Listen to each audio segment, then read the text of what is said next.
tardes. Tengo el honor de presentar a este panel, por lo demás prestigioso.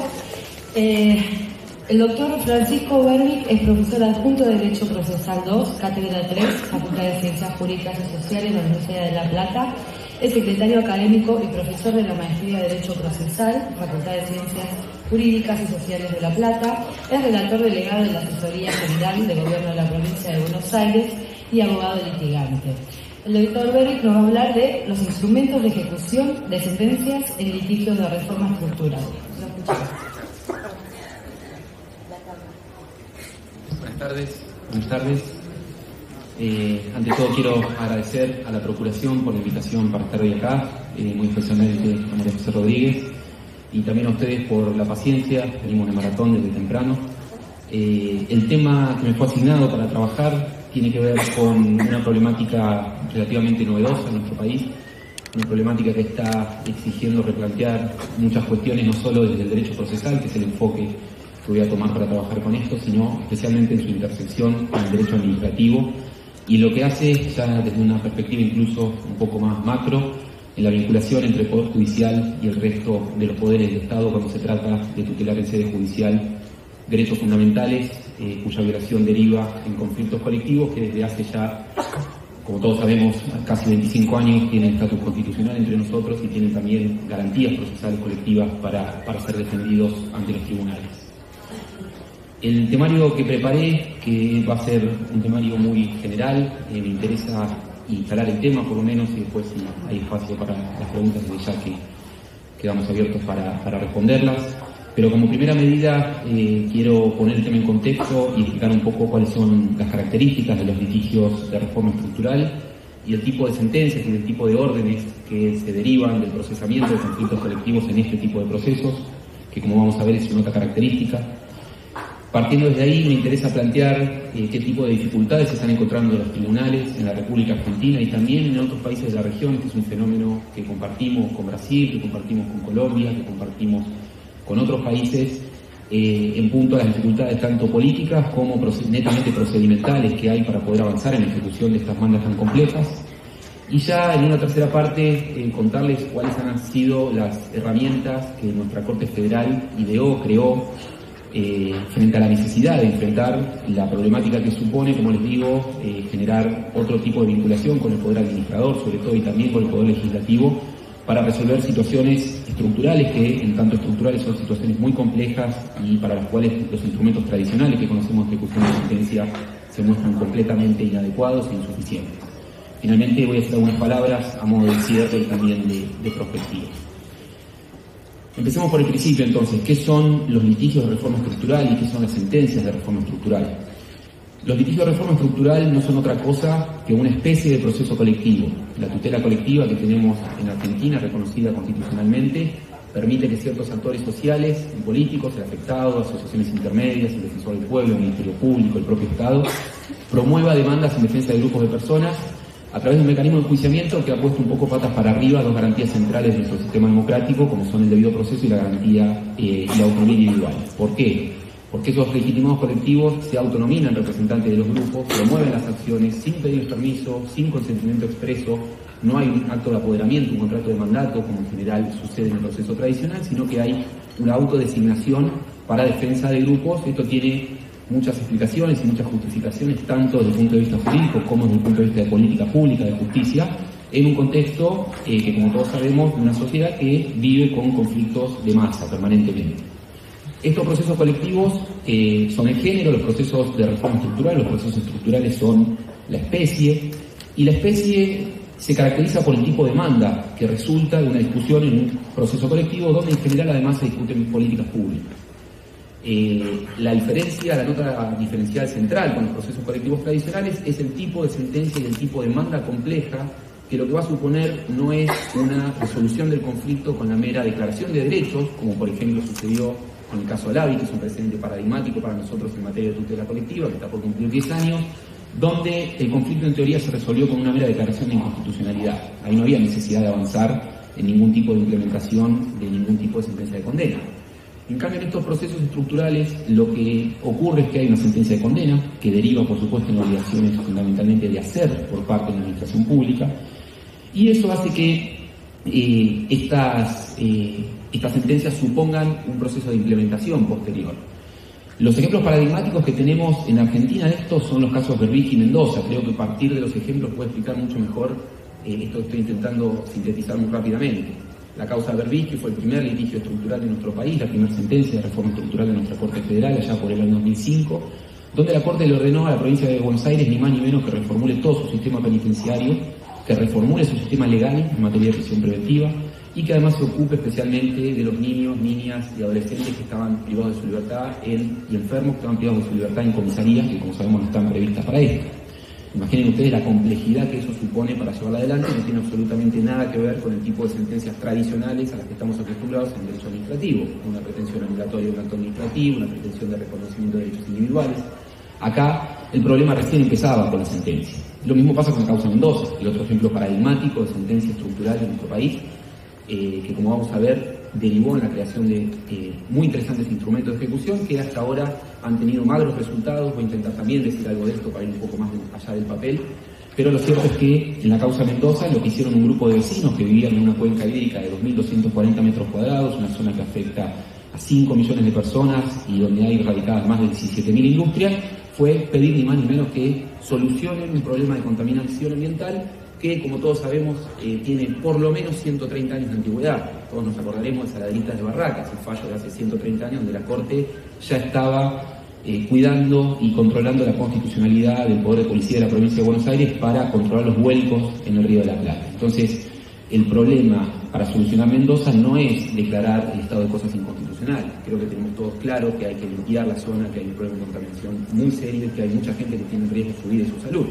El problema empieza en cómo hacemos para resolver cuestiones que tanto en Berbich como en Mendoza son cuestiones tan grandes que parecen escapar a la competencia del Poder Judicial. Esto es una cosa central que tenemos que tener en cuenta cuando hablamos de procesos de reforma estructural. El Poder Judicial tradicional fue pensado para atender conflictos individuales y eminentemente privados, incluso el propio proceso contencioso administrativo fue pensado para eso. Y ahora el problema que tenemos es que el tipo de conflicto que está ingresando al Poder Judicial son tipo de conflictos de estas características y de esta magnitud.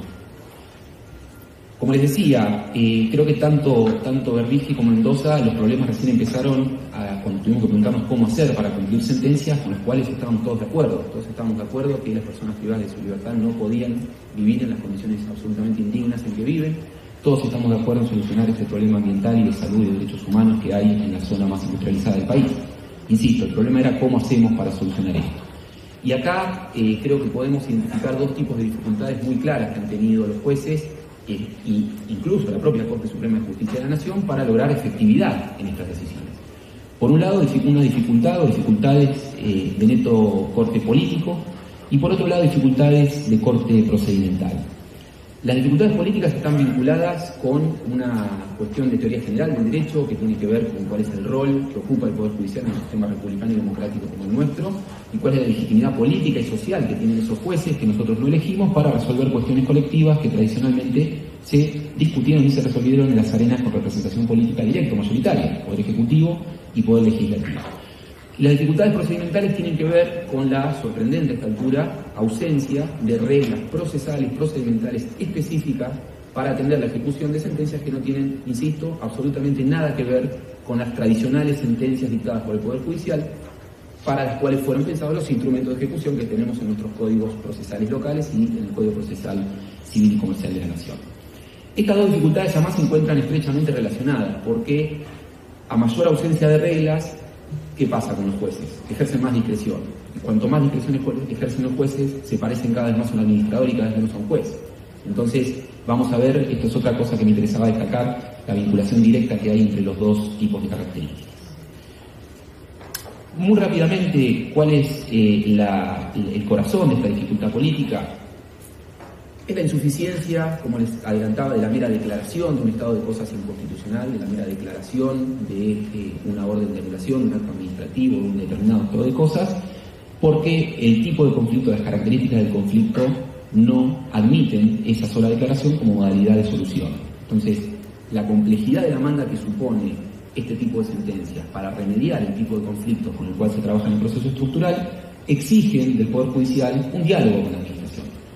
Una vez más, las tradicionales herramientas que tenemos para ejecutar decisiones en nuestros sistemas procesales son herramientas que no suponen un diálogo de ninguna manera, al contrario, es el momento en el que el juez ejerce más fuertemente su poder y cuenta con el auxilio de la fuerza pública para poder llevar a la calle, para poder llevar a la efectividad real y concreta una determinada decisión.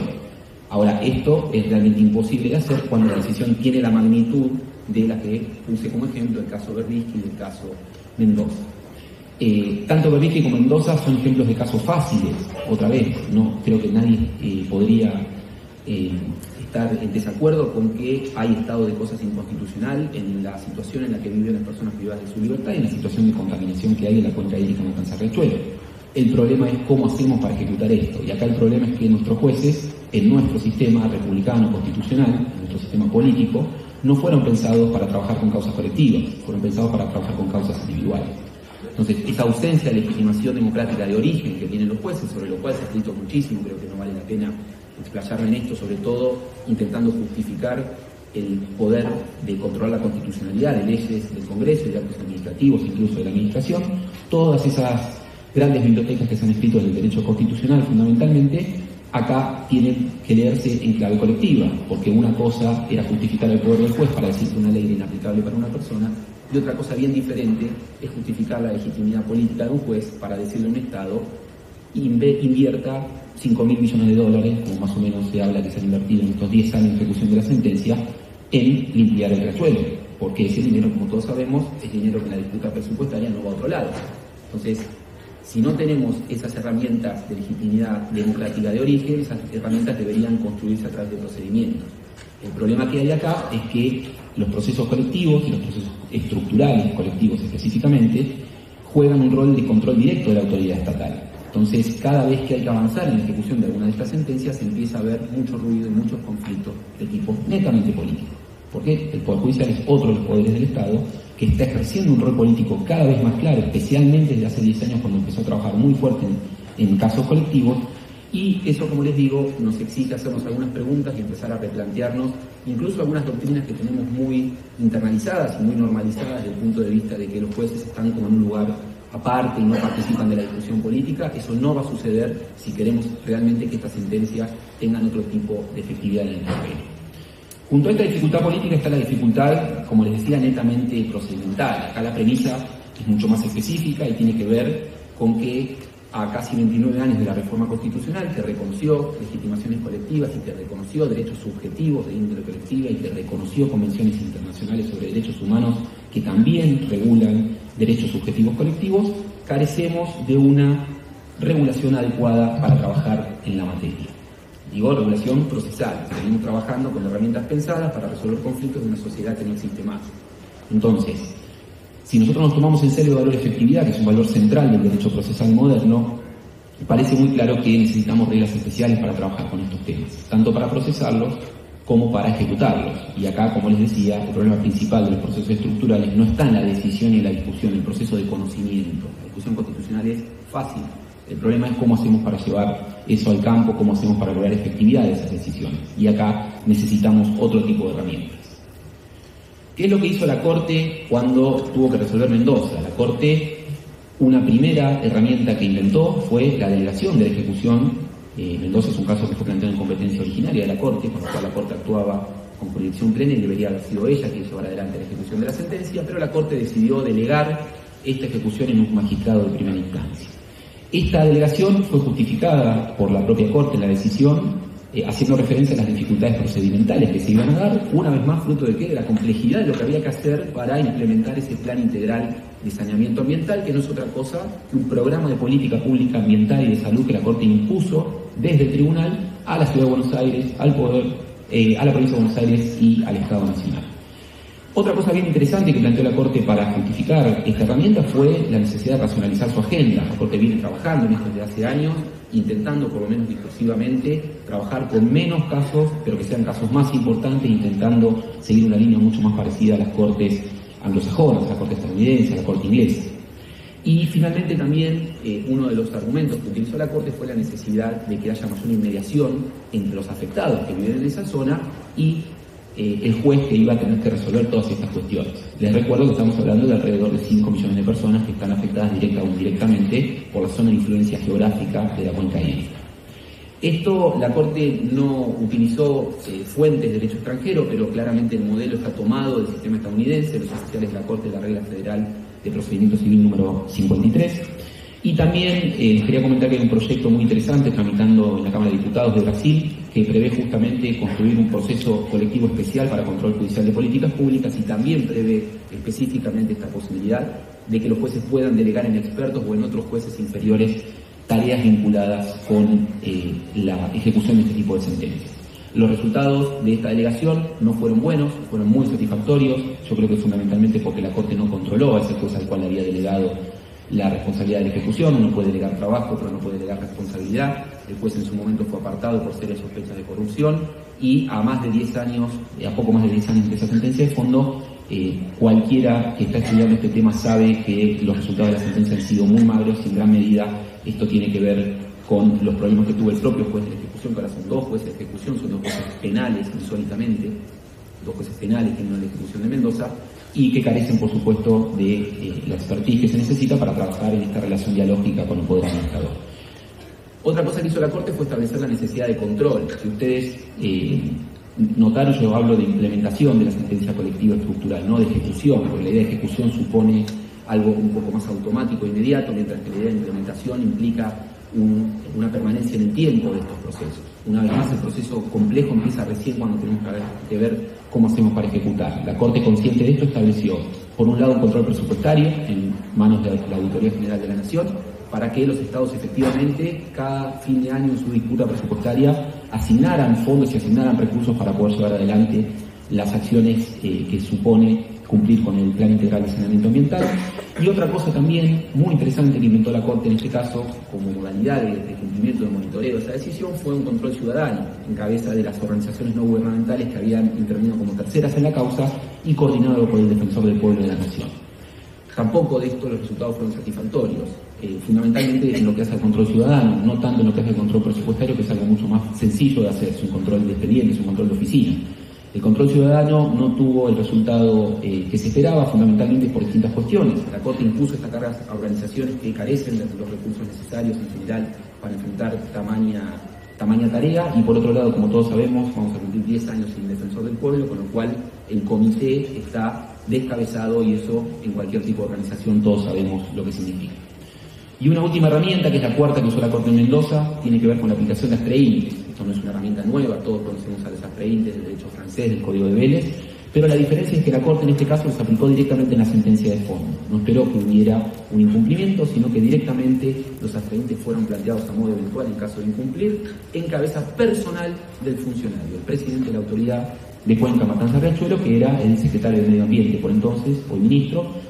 Y efectivamente en algún punto algún secretario tuvo que pagar algo de dinero de su bolsillo. Fíjense qué diferencia, ¿no? Aplicar Astreintes al Estado es una cosa, porque el Estado somos todos y no es nadie. Otra cosa muy distinta es aplicarle a los bolsillos del funcionario. Esto por supuesto que disparó una discusión bien interesante, porque muchas veces el Estado, como sabemos, tiene su burocracia, sus procedimientos y no actúa.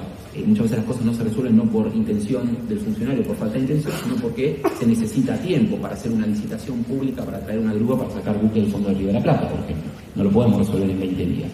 Sin embargo, lo cierto es que esta modalidad de aplicación a Astreintes en cabeza personal del funcionario es otra herramienta bien interesante para forzar y generar incentivos concretos para que se pueda avanzar en la ejecución.